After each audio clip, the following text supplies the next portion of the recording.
2-minute with a couple opportunities and then went 4 and out. But good film to work on. The thing I loved is that there wasn't fans there, so they felt comfortable bringing a lot of different pressures. So I thought it was good work for us in the protection game especially. How do you feel about the work you've been able to get so far leading up to this point? Feel good.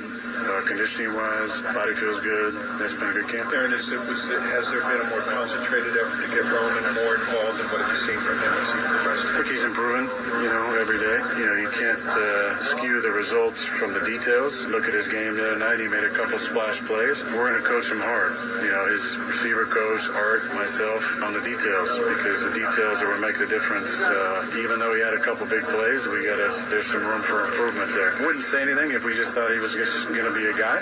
Any guy that you throw in, but I think he has a chance to be a big-time talent in the league. And so we're going to hold him to a high standard. I'm really happy with him, the way he's played. We're going to hold him to a standard of excellence that I think he's capable of reaching. Calvin missing some time as he kind of works his way back. How do you kind of keep that chemistry going even when you can't be with him in 2 periods? I'm going to talk to him. He sits, a couple over from me, so just keep him in the conversation, keep communicating with him. Nobody is more upset about not being out there than him, so just trying to keep it positive with him as well. It's hard to be hurt any time of the year, but camp, with new quarterback and kind of building off the year he had last year. I'm sure there's some frustration, but he hadn't shown it. He's one of the happiest guys, one of my favorite guys in the locker room. Pretty happy to get him back. He was out there, walked through today, so I threw him a couple balls, made sure that oblique was feeling good. I'm excited to get him back out. There are a lot of guys that talked about how you can use your cadence as a weapon for this offense. I was just kind of curious, how did you develop that? Yeah, I watched Brett Favre. Brett Favre had a great cadence, so I copied the things I liked and expanded where I felt like there was room to expand. And we've been doing it for a long time. There's a rhythmic nature to it and also a non-rhythmic nature to it that is an important aspect of it. But I would say being to a new team and with new players, the focus and the ability to lock in with cadence is some of the best I've seen for a training camp, especially being with a new group like this where not having pre-snap issues on the cadence, especially with long counts, has been really impressive, and I got to give credit to my saddlebag partner, Zach, up front. You fitting in here, the learning process, getting to know people, getting comfortable with the whole entire situation? Yeah, I'd ask the guys how they feel like it's going, but I'm trying to be intentional every day I'm here, trying to get Zach to loosen up a little bit. Mason's been a great compadre with that because he's next to him every single day. It's fun when I get a little laugh out of Isaac, and maybe a facial expression from Troy. Rodgers is probably the most gregarious of the group up front. I got a laugh out of Darnell today, which was fun. Big win. So small victories every day, and when it comes to the chemistry building stuff. But spent a lot of time talking with the receivers, a lot of text messages after hours with those guys. But that's what it's all about, finding ways to connect with those guys. And I have kind of a built-in laugh track, I think, because I'm the old guy, and I can recycle some old jokes from years past that they haven't heard before. Just trying to connect with the guys every single day. Is it a little bit harder to sort of foster that now that you guys are, going home every night? And do you do anything maybe out of the ordinary because it's your first year here to sort of be around more? That's all part of it. You lay the foundation at Latrobe, just build on it. The road games are really good opportunities to connect with the guys. We had a big group that ate Jacksonville together. It was like 37 of us. Shout out to Trent back there for picking up the tab, I believe. That was a nice gesture by him. But that was fun.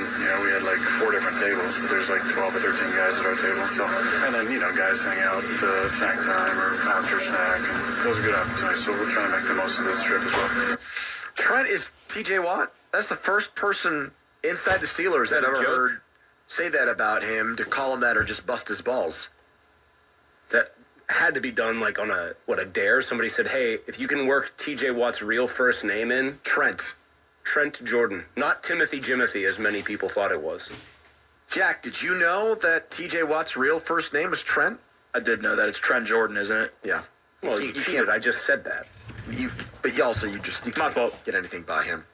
No, I said he's like your spiritual successor on this show. It's well documented that I'm kind of an idiot and don't really know anything about sports. Jack is like a veritable font of information. I think Rodgers likes Austin more than Wilson right now.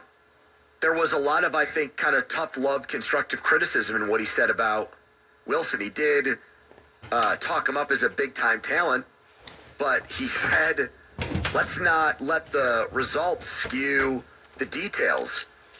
There's room for improvement. We're going to coach him hard on the details. Yeah, that's kind of a preseason catches don't necessarily matter The YouTube commenters, Van Slyke, they're all over this Rodgers clip. Rodgers is really PRing himself into the fans' hearts.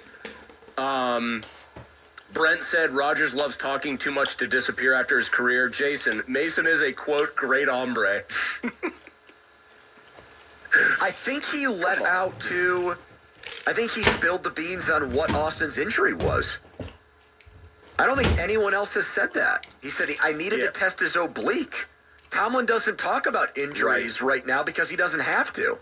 I hate hearing an oblique because those are bad. I don't think he was supposed to say that. Aren't obliques in like any, especially baseball? I feel like obliques are terrible injuries. Oh, obliques are always. In football, I think it's a bad one too. Obliques are always tweaked in baseball. But that's like the one where it says, he tweaked an oblique, he'll be out 10 days. Yeah, where is 3 the months later he's out. Where's your oblique? Good Lord, the back somewhere. If you had to point to it on You your had to body. point on the body. How's he doing? What do you think, Right Don? here. You think that's an oblique, Donnie?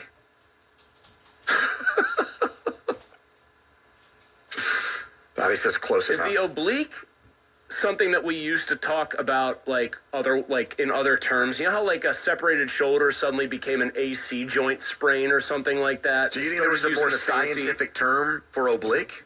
I don't know. That's what I'm like. What's the I had it dead on. It is. Yeah, he's right. It's right here. What's the intercostal? Don't injure your oblique patting yourself on the back too hard there, Jack. We didn't rip you for not knowing. I just really couldn't tell where you were Here's the pointing from question. where I was sitting. What's the intercostal muscle? Now, that's another one you don't want to mess with. So I'm looking at this skeleton. Oh, okay. Those are like under the ribs. All right. So your obliques here. I'll stand up for YouTube. Okay. Obliques Are there? right here. Yep. Intercostal on the insides in here, man. You do not want to tear one of those sons No. off. Absolutely not. Thank you. Good job. Like studying people and connecting with people. How did you get interested in kind of studying how people work and Trying to be curious, not judgmental for the most part. So I've always